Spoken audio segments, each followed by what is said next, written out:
നമസ്കാരം. Raf talk ഫുട്ബോളിലേക്ക് അവർക്കും സ്വാഗതം.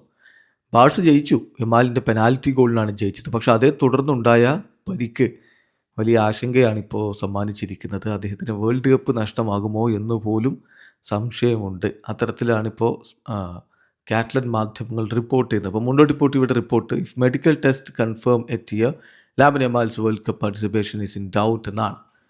ഇന്ന് മെഡിക്കൽ ടെസ്റ്റ് നടത്തും. അപ്പോൾ അതിലൊരു ടിയർ ഉണ്ടെങ്കിൽ വേൾഡ് കപ്പ് നഷ്ടമാകുന്ന സ്ഥിതിയായിരിക്കുമെന്നാണ് മുണ്ടോ ഡിപ്പോർട്ടിവോയുടെ റിപ്പോർട്ട്. ടിയറിന് നല്ല സാധ്യതയുണ്ട് എന്ന് തന്നെയാണ് മറ്റു മാധ്യമങ്ങളുടെയും റിപ്പോർട്ട്. ഇപ്പം ESPN FCയുടെ report, Yamal's injury looks like a torn hamstring എന്നാണ്.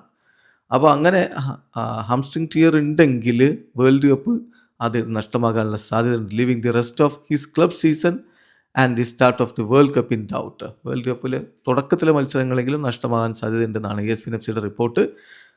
പിന്നെ ഈ സീസണിൽ ഇനി ബാഴ്സയ്ക്ക് വേണ്ടി കളിക്കാൻ കഴിയാത്ത സ്ഥിതിയും ഉണ്ടായേക്കാം. അപ്പോൾ അങ്ങനെ ഒരല്പം ഗുരുതരമാണ് ഈ ഒരു പരിക്ക് എന്ന് തന്നെയാണ് വ്യക്തമാവുന്നത്. ഇന്നാണ് ടെസ്റ്റ് നടത്തുക. അതോടുകൂടിയാണ് ഒരു ഫൈനൽ തീരുമാനം വരികയുള്ളൂ. ഹൻസി ഫ്ലിക്ക് ഇന്നലെ കളിക്ക് ശേഷം ലാമിൻ യമാലിൻ്റെ ഇഞ്ചുറിയെക്കുറിച്ച് ചോദിച്ചപ്പോൾ പറഞ്ഞ മറുപടി, we will wait for tomorrow എന്നാണ്. നാളത്തേക്ക് ഞങ്ങൾ വെയിറ്റ് ചെയ്യും. തീർച്ചയായിട്ടും ഞങ്ങൾക്ക് നല്ലൊരു ഡയഗ്നോസിസ് കിട്ടേണ്ടതുണ്ട്, ക്ലിയർ ആയിട്ടുള്ള ഡയഗ്നോസിസ് കിട്ടേണ്ടതുണ്ട്. We will C.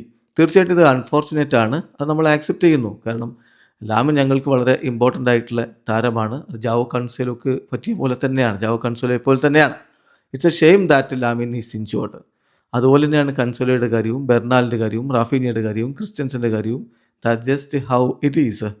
എല്ലായ്പ്പോഴും ഈ താരങ്ങൾക്ക് എന്താണ് സംഭവിക്കുന്നത് എന്നോർത്ത് എനിക്ക് സങ്കടമുണ്ട്.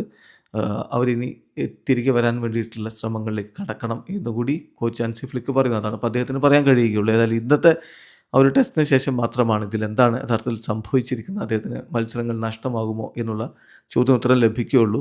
അതോടൊപ്പം തന്നെ ടോറസിൻ്റെ ഗോള് ഓഫ് സൈഡ് വിളിച്ചത് ശരിയല്ല എന്നുള്ളൊരു വിശകലനം വരുന്നുണ്ട്. അതങ്ങനെ തന്നെയാണ് ഫ്ലിക്കിൻ്റെ പ്രതികരണം വന്നിരിക്കുന്നത്. വാറിൻ്റെ ഭാഗത്ത് നിന്ന് ഗുരുതരമായ വീഴ്ച അവിടെ സംഭവിച്ചിരിക്കുന്നു എന്നാണ് വിലയിരുത്തൽ. എന്തായാലും കളി വിജയിച്ചതോടുകൂടി 9 പോയിൻ്റ് ലീഡിൽ ബാഴ്സലോണ മുന്നോട്ട് പോവുകയാണ്. 32 കളിയിൽ നിന്ന് 82 പോയിൻറ്റുമായിട്ട് ലാ ലിഗയിൽ അവർ ഒന്നാം സ്ഥാനത്ത്. അത്രയും കളികളിൽ നിന്ന് 73 പോയിൻ്റ് റയൽ മാഡ്രിഡിനുള്ളൂ. വീഡിയോ അവസാനിക്കുന്നു. ഫുട്ബോൾ ലോകത്തെ കൂടുതൽ വിശേഷങ്ങളുമായി റാഫ് ടോക്സ് വീഡിയോ എത്താം.